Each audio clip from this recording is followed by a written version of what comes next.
that note stand. We are alive. We are live and alive.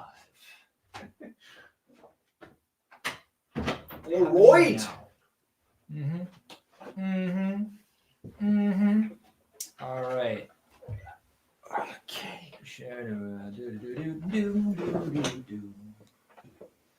All right. Well, I'm just sharing this around.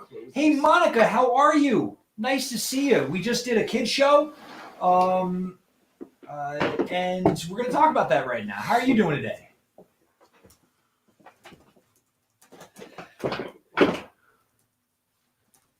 You talking to me? No, I was talking to Monica. Oh, okay. Hi, Monica. Who is our most, I think, one of the people who's frequents every one of our live shows, or the concerts rather, which I think is pretty cool. Oh, nice. Yeah, it's pretty cool.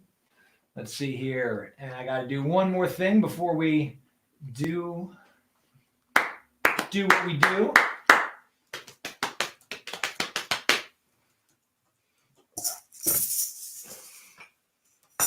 All right.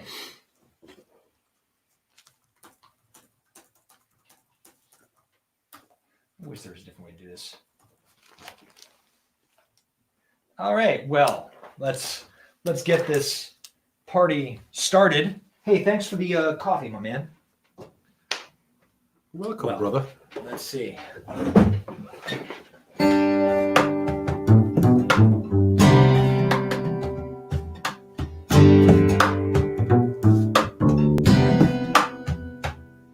Hello, welcome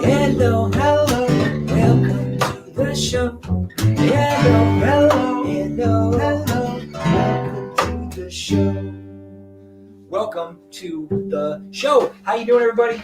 Hey. How you doing, Freddie?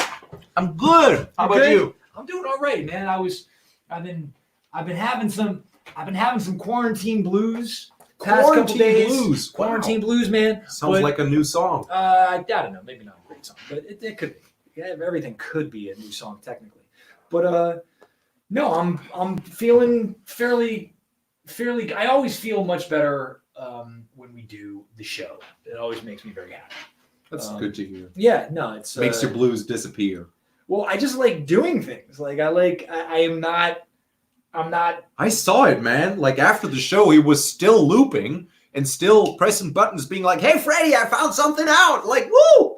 I'm Non-stop. I'm an active person. Like I don't do well at vacation. The whole sitting on the beach and doing nothing, I can do that for maybe a day and a half, and then it's like I want to go. Create, make, do, go. I mean, fortunately, like that sort of vacation doesn't really exist in my mind anymore because I have kids and there's no like I love having children. I love being a dad for many, many reasons, but it's great for someone like me because there's never a dull moment. There's always something exciting. There's always something happening. So that's cool. Freddie planned out the lesson today. Today we were originally doing something else, which is super top secret. Top secret. It's top secret. I can't talk about it. We're gonna do it like probably next week. Yeah. Because it might take some preparation time, but you'll hear it. It's gonna be dope. It's gonna be wow. Fred, you gotta understand something. You know, I've got no work right now. Freddie's got a little bit of work, but we both got projects we're working on.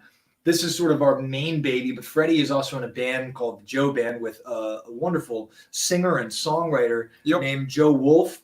And they're producing music videos. They were supposed to be on tour last month, didn't get to do it. That was canceled. So now they're making lemonade out of lemons, and they're making some music videos and doing that stuff. So he told me he had this huge busy day. He's like, and then it's going to be 2 hours of prep for the other lesson. I was like, dude, because he and I both are ambitious.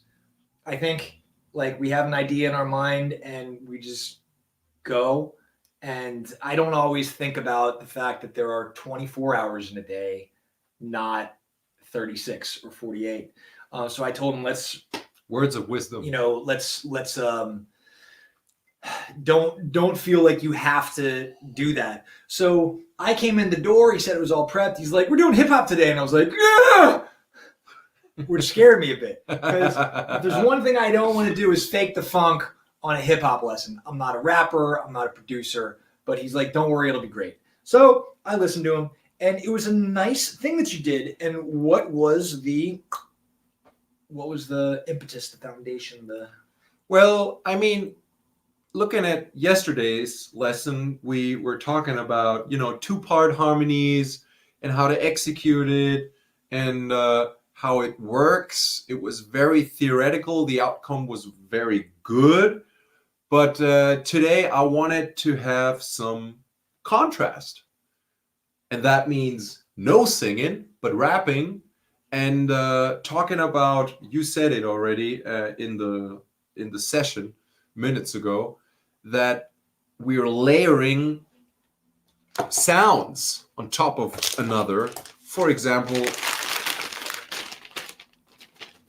with objects that every one of you got at home. Well, I think that's where that's what I love the most about this. Yeah. Which is, so when we do this show, we've got a lot of instruments that we got that we've collected over the years, or that were very graciously donated to us by Thomann. Yep. Thank you, Thomann. Yep. And some of them are things that you don't have. Most people don't have a vibroslap laying around. Most people don't have a Guire lying around, or even a triangle. Like maybe some people have a triangle, but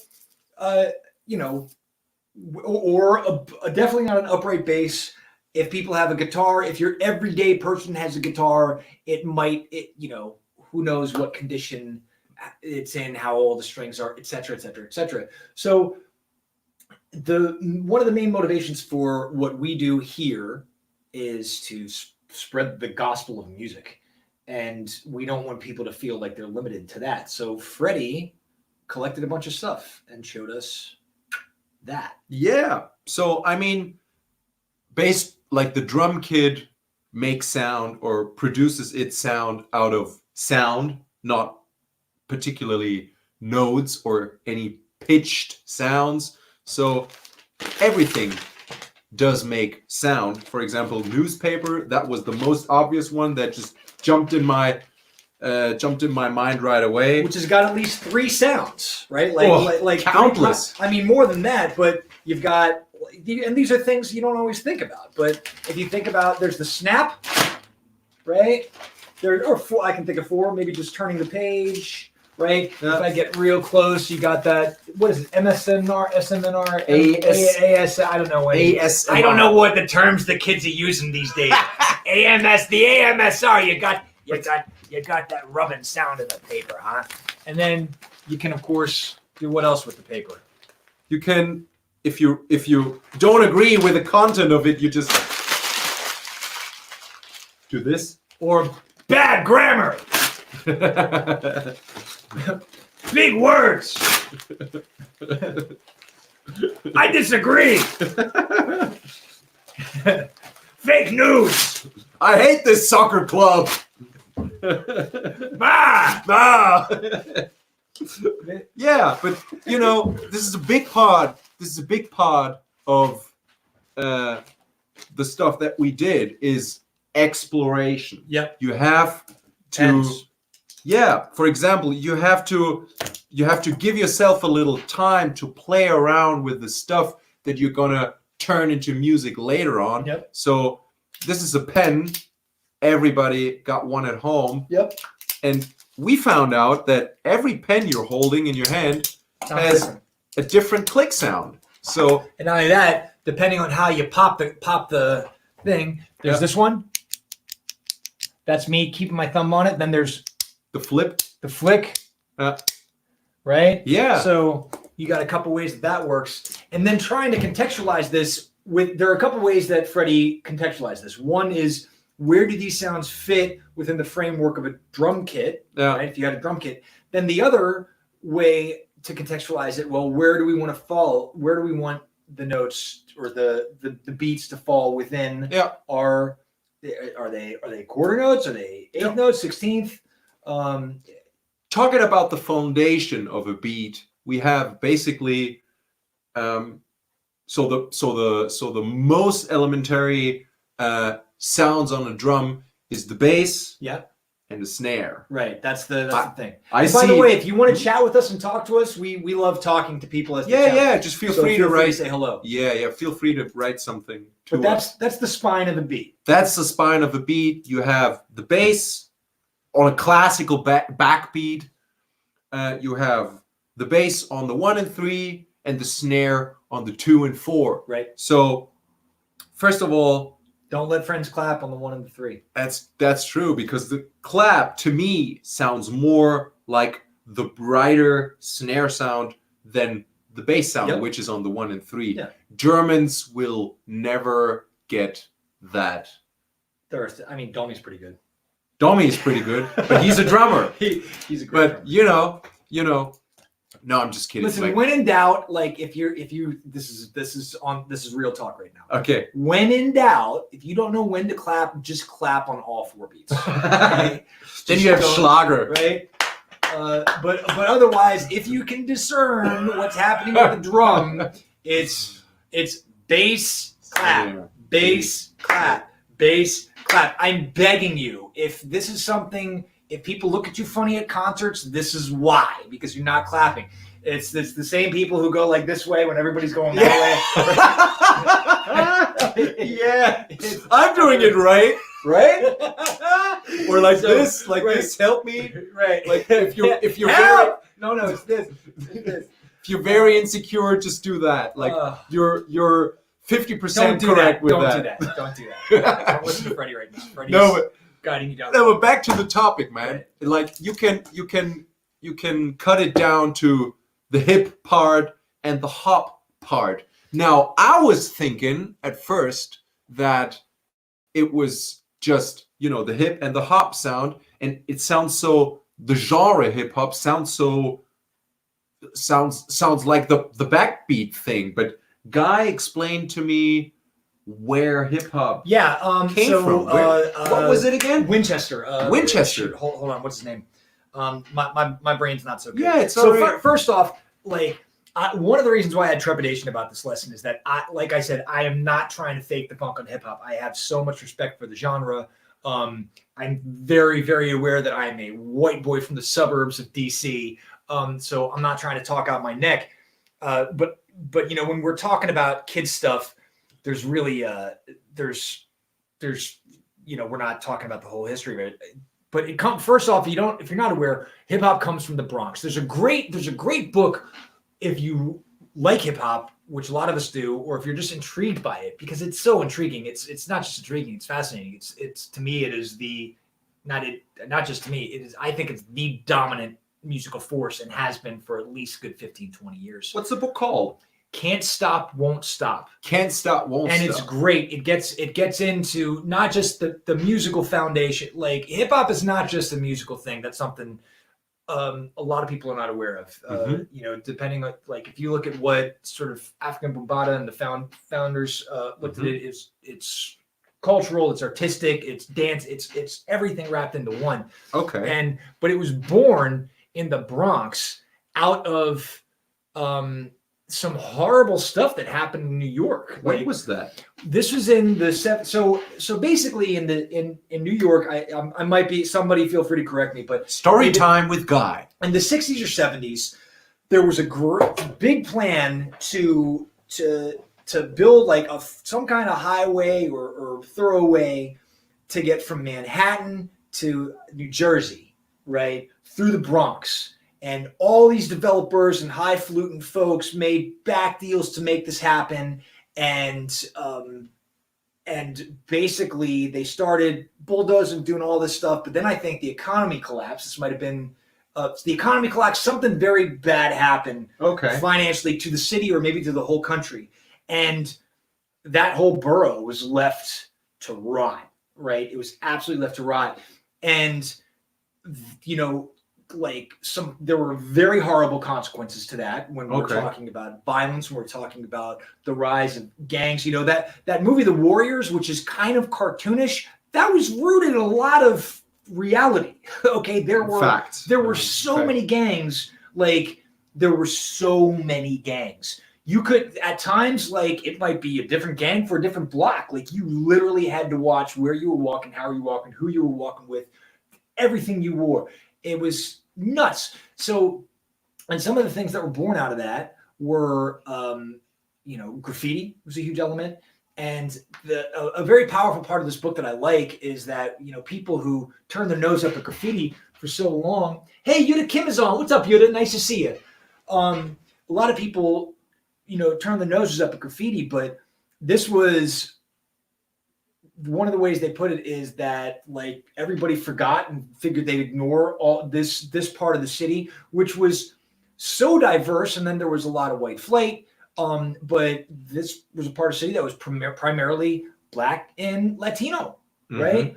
And the graffiti was a way, like there was sort of like a ranking system. Like there was, I think, like all borough, and that meant that you had your graffiti on trains that were going throughout the borough, and then all city meant that you had graffiti on trains that hit every line on the New York City subway system. But it was a way of saying we're here. Like we might code. Not even maybe not consciously, but it was a primal way of saying like you want to ignore us, but we're still here. Very, very fascinating. So I wanted to be very careful about that. But back to the point, the term hip hop is credited to a few people. But when we talk about, I'm not even on the right page. Yes. Keith Cowboy Wiggins, who was a member of Grandmaster Flash and Furious 5, he was said to have coined the term when he was either in the army or coming out of the army. He was scatting, hip hop, as a way of mimicking the marching sound. So that's one of the roots of the term hip hop. And then of course, if everybody's aware of the hip hop. Hip into the hip into the hop. I'm not a rapper. I can't do it. I'm sorry. Somebody to the hip. Yeah. So that was, I believe, the Sugar Hill Gang. Okay. And it got popularized through that. So very, very fascinating. But Freddy linked it to. It's like that, huh? I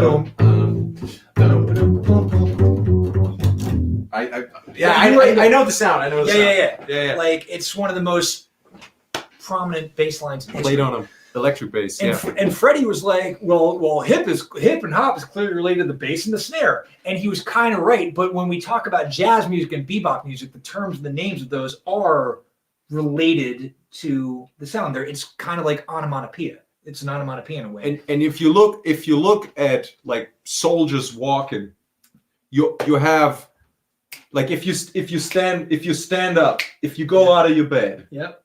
Which is with which foot are you doing your first step? I have no idea. I can't. Check that out next time you wake up and get out of the bed. I think it's my left. Mostly you start walking with the right, but when you entering out, like when you go out of your bed, I usually do my left. I think I do his left. So for most people, when they start walking, the stronger foot is the right one, and the weaker one is the left. So there's this polarity of, strong, weak. That's interesting. So that might be a reason when people are marching that first step is because why don't they sound the exact same? Of course. Why doesn't a march sound the exact same? The answer, Freddie just told us. That's pretty neat. So I thought that comes out of that, but it's not the exact explanation. So thank you, Guy, for that side note. I think it's pretty interesting to tell these guys out there about some historical background. It's so cool. So cool. It's real. I dig it so much. Yeah. And Can't Stop, Won't Stop. Yeah, that's the book. Who's the author? I forget, but if you type in Can't Stop, Won't Stop, hip hop, Miley Cyrus will come up, and this book will come up. Yeah. That's it. There's the book. The book. Here's what I like about hip hop, which is the same thing I like about, I don't know, I love primal things. And by primal, I mean you literally only need your voice to create hip hop, or your hands or your feet. there is that, there are hip hop tracks that are just a bass drum or just maybe someone talking. Or pieces of a song, samples, they just cut down and just repeat it till the end of the song. It can be incredibly complicated and dynamic. But what I like about hip hop is there's sort of like the circular nature, and I like that, because when I'm different than a lot of the songwriters that I know. I generally start with the groove and the melody, or not the groove instead of the melody. Most songwriters I know start with the melody. Yeah. Right. Yeah. And I'm the opposite, and I'm so deep into that because there's just something that happens. Because it's your roots, man. When did you start listening to hip hop?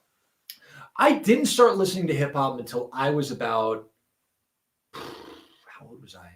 But it seems it's a huge influence to you. Massive. I'm a white kid from the suburbs. Of course, it's a huge influence on me. I was, I'm an '80s kid. I was born in the early '80s, and hip hop was at its peak. No. It was very underground at that point. Okay. It was very underground. Okay. Most people probably didn't know about it. It was still probably mostly like New York based and getting its roots out there. But by the time the end of the '80s, early '90s came, that's when like Tribe Called Quest, De La, and Wu-Tang Clan, and Biggie, Tupac, and what a lot of people, Busta Rhymes, what a lot of people will call the golden era. Like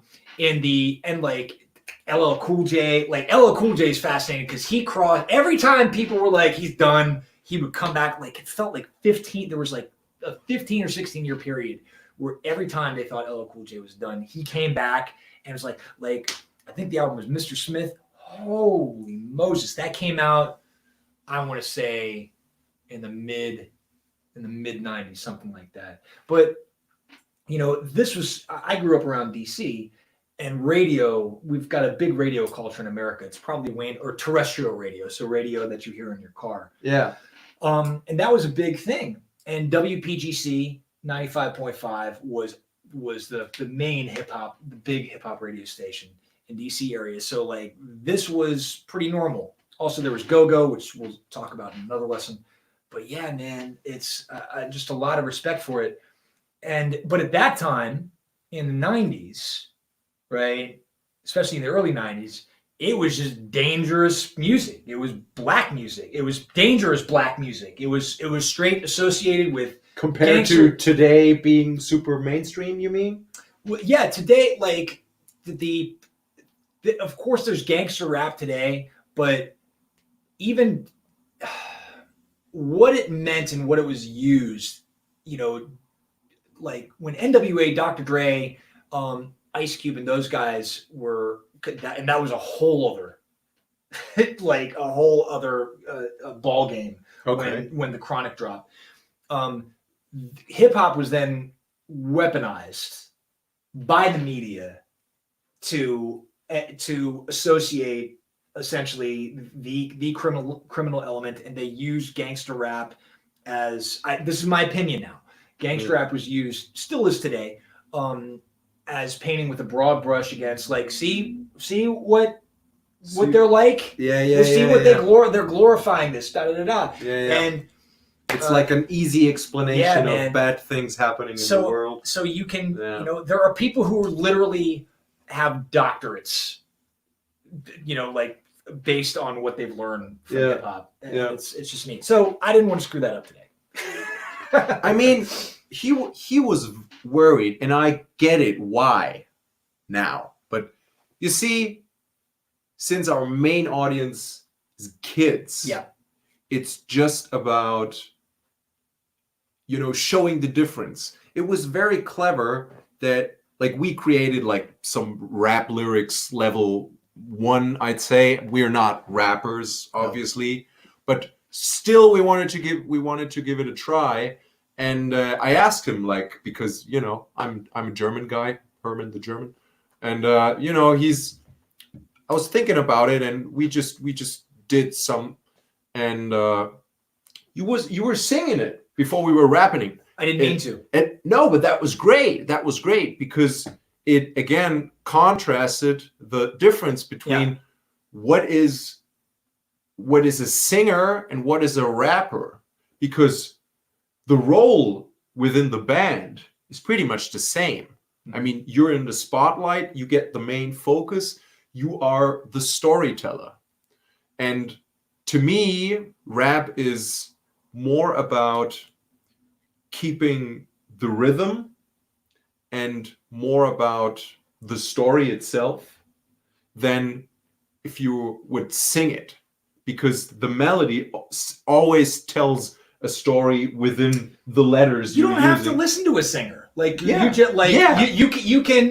you can passively enjoy music that is sung. Yeah. But if you are really, if you're paying attention to a hip hop song, you're in. Yeah. Like you're And you're you in it. know the words. Right.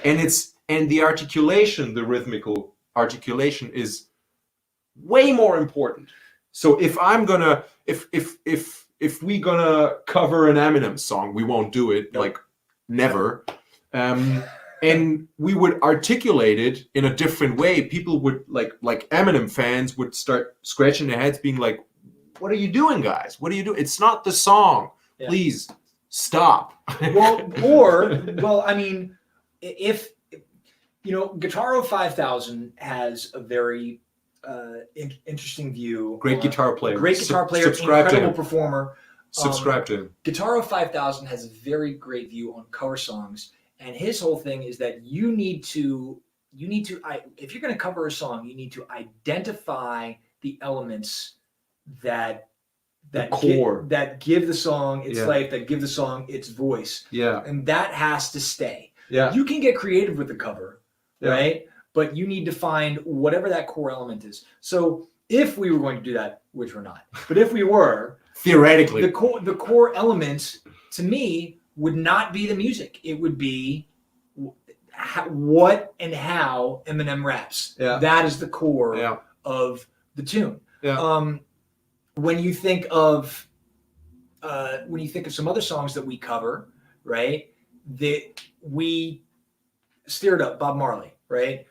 There are only two of us. There are so many. If you listen to the original Stir It Up, the sonic spectrum of that sound, if you ever listen to it on good headphones or a good stereo system, the sonic spectrum of Stir It Up is broad. It is a broad, wide, beautifully executed and produced song. Yep. Bass, guitar, voices. That's it. So in that case, the elements that we have chosen are the bass line and singing it like that way. Yep. That's it. And the bass line carries us through. Like I do somewhat reggae guitar, but I'm also playing on, probably where traditional reggae bands wouldn't play on the guitar. Why is the chorus the hook, or called the hook, in, for example, in hip hop or rap music? Do you know that? I don't know, but I'm guessing like a fish hook, it just gets you in. Like that's yeah. the part. So it's got you. Oh, you know? right. Okay. That's the part. It's the where everybody sings with you in a way, exactly. like a chorus, basically. Hey, what's up, Angie? How you doing? Hey, hello. No, Thanks for joining. It's the hook, because it's what gets you. That's the part that's gonna get people radio play. All right, you makes sense. Yeah. Makes That's my 2 cents. I'm sure if we Google it, maybe it would be different, but that's my guess. Yeah. Yeah. So, what do you guys think about rap music? Do you listen to it frequently, or what is your what do you like about it? What maybe advantages, disadvantages? How do you feel? How do you feel with this whole topic? I think that's a difficult question, or maybe easy depending on who it is. But rap is so broad. You have every kind of There's as many. You have cerebral rappers. You have like just like candy rapper, like just like eating candy. Yeah. You have like there's so many different ways. Scotch snap rap. Hey Angie, happy to hear you're doing great. Yeah, I mean, I just dig it. One of the interesting things about Lizzo, is that apparently she was a rapper before she was a singer. She learned to sing. So it's cool because she's mixing it up. Like I feel, but she's a pretty good flute player as well, man. Yeah, multi-talented. Yeah, Lizzo, man. But you can definitely feel how she sings, how she hits. She was an MC. It's cool. And a really neat thing that I like, one on an offshoot about the subject, one way in recent history that you can see that rap has, or how hip hop has taken over, is that I think this musical is broken just about every record there is Hamilton the musical. Okay. I don't like musicals. I just generally don't like them. I will if you're like, dude, let's go to a musical, I'd be like, nah. There are a gazillion ways I would rather spend my evening than go. And I have a friend from Bed-Stuy, Brooklyn, who, when Hamilton came out, was like, dude, you gotta listen to this. And I'm like, man, a musical? Click. And finally, straight away. he was just on me so often. I was like, man, I need you to stop asking me this. I was like, just come over to my place, we'll make dinner, and have a few beers, and if you promise never to ask me to listen to this again. So we did, and I was hooked. So Miranda, who wrote another, I think, a play called The Heights, or Withering, the Height. I think it was called The Height. I forget. He had another very successful play or musical that he wrote, but this happened, and he told the story of American history, which you got to imagine, like, okay, you're the moneybags person, and I'm the artist. I was like, I wrote a musical about American history. Right? Like, now maybe maybe there's some precedent with Les Miserables, with the French Revolution, but and then Furley's like, the entire cast except King George is gonna be black people and people of color, right? So right. So the Broadway established, like, I don't know what he went through to make this happen, but he had really built a name for himself, and he did a play.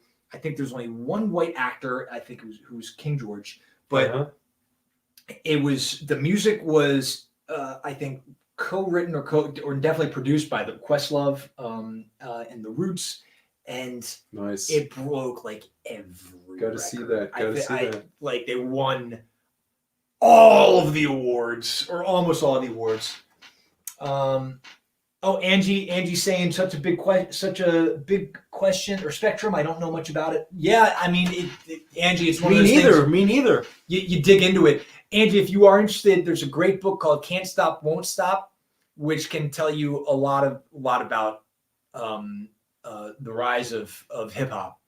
But yeah, man, like, it's dope. And now, but here's the thing: it went from being a type of music that was underground, and when it started gaining some popularity, right? Yeah. Like that punk rock, ooh, danger, thing. Yeah.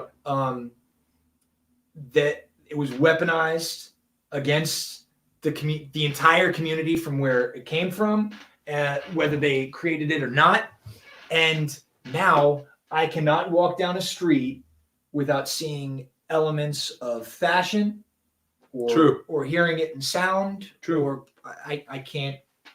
True. It's everywhere. It is everywhere. It's everywhere. So, and like the thing here with German rap music, what I don't like about it, not for every German rapper, but is they always kind of imitate your historical culture. I see that a lot of times where, like the rap scene here started, and this is my opinion now, started like, okay, we want to be as cool as our like Western big brother. So we try to imitate and be as gangster as the dudes, like, Yeah, big white rappers being like, yeah, we got it. And you know, back to being authentic, you know.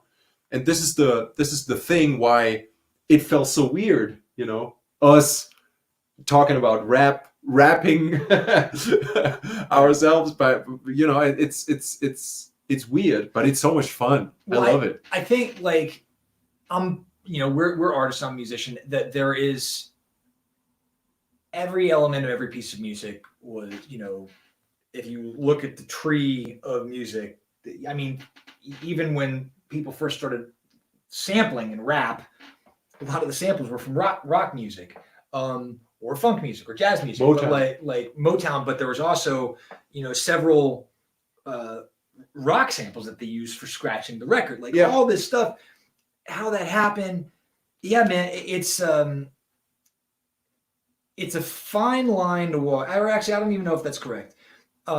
Say it out loud. You hit it with the idea of authenticity, right? Like, Eminem is a controversial figure, or Marshall Mathers, however you want to refer to him. Mm-hmm.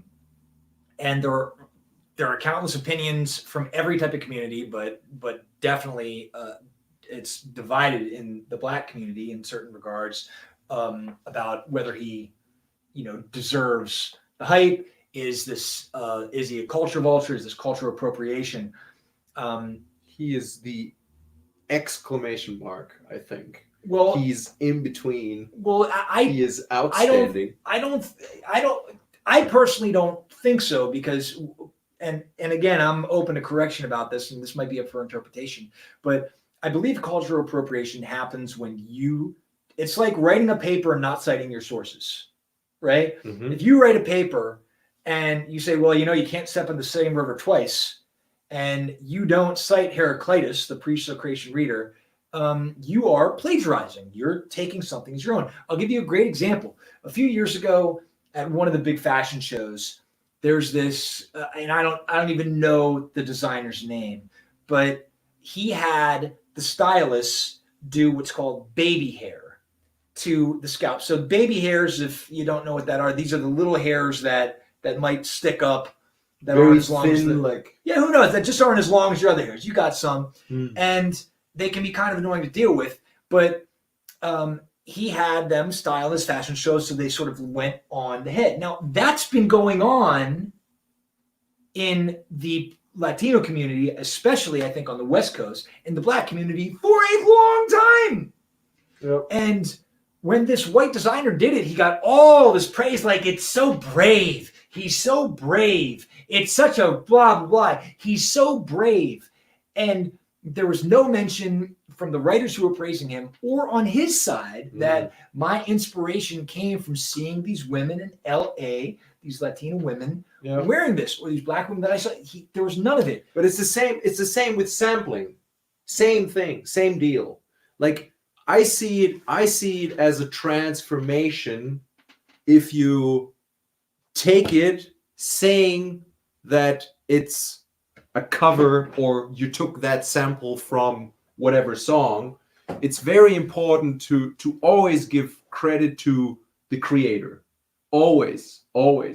Like, if like for the German show we did, the woman is called Doris Hamann, that created the beginning song of our German show. And it's very important to always highlight the author or the creator, or however you want to call it. And with sampling, it's the same deal. I mean, Gemma, the German company who was taking care of copyright stuff and stuff, it's a hard deal for them to define what is your own creation with the tool of using sampling, right? And what is, covers. Well, that and that whole mess was cleared. I feel it. That's a whole other topic of conversation. The whole sampling thing. But when we're getting back to Marshall Mathers, Eminem, there's a great interview with 50 Cent about it, because Dr. Dre and Eminem, they They produced his first album, or not his first album, but the album that blew up and I believe went platinum. 50 Cent has a great interview about this topic, and he's like, "Listen, simply put, hip hop is black music. It's undeniable. Period. What bothers people about him is that he's just better at it than almost the original. Everybody who's there, and it bothers some people." But he's like, it's a fact. He's like, and I'll bet, and that's what he said. He's the exception. But Eminem, you will notice a couple of things about him, and I don't know a whole lot about Eminem's music. I know some of it, of course, because I haven't been living under a rock. But a couple things about Eminem's music. Number one, he very much understands that he's a guest, right? And that's how I believe that's how a lot of people in the culture look at it. Mm-hmm. White people can participate, but they're guests of this kind of music. Yeah. And number two, I don't think he has ever said the N-word. Ever. So these are a couple things you'll notice that he has a lot. He's respecting. He's got a lot of respect for Yeah. it. So however you stand on him, I think the dude, it's a great case study on the line between participation, creation, and cultural appropriation, and what your opinion. I mean, the more we're talking about Eminem, the more I'm in the mood to cover an Eminem song. But that's not the topic today. Look at my boy Alexander Misko. Talking about God. Slim Shady, was it right? No, he's done 3 of them now. He's done 3. Check out my boy Alexander Misko. He's on a tear. I think they're all going viral. He's crazy, man. Yeah. Guitar player, finger style. He'll actually be a guest on the show at some point, I think. That'd be great. Yeah, that'd be great. So that's about that, man. We've been talking forever. Y'all, thank you very much. Thanks for hanging out with us. We have a really cool lesson tomorrow. We're doing Take 5 by Mr. Dave Brubeck, and we're excited about that. And next week we're I'm hoping if time falls correctly, I'm either going to have my friend Ayana from Ohio, who is a toddler and child caretaker, and we're going to do some very songs for young children. My friend Steve Voltz has also said he'd be into it. We'd be doing Travis picking. And we'll see. We got some cool stuff lined up. Sounds interesting. Have a wonderful day. Peace. Support us. Yeah. PayPal.me/anothermothermusic. It's if tough you times. like and you enjoy. And we got a concert tonight. We've got a concert tonight, 8 o'clock. So much stuff is happening. Oh my god. Oh my god, no. Goodbye, goodbye. See you next time. Goodbye. We'll see you next time. All right. That was nice. That was good. I enjoyed it. Bye. Bye. Take care. See you tomorrow.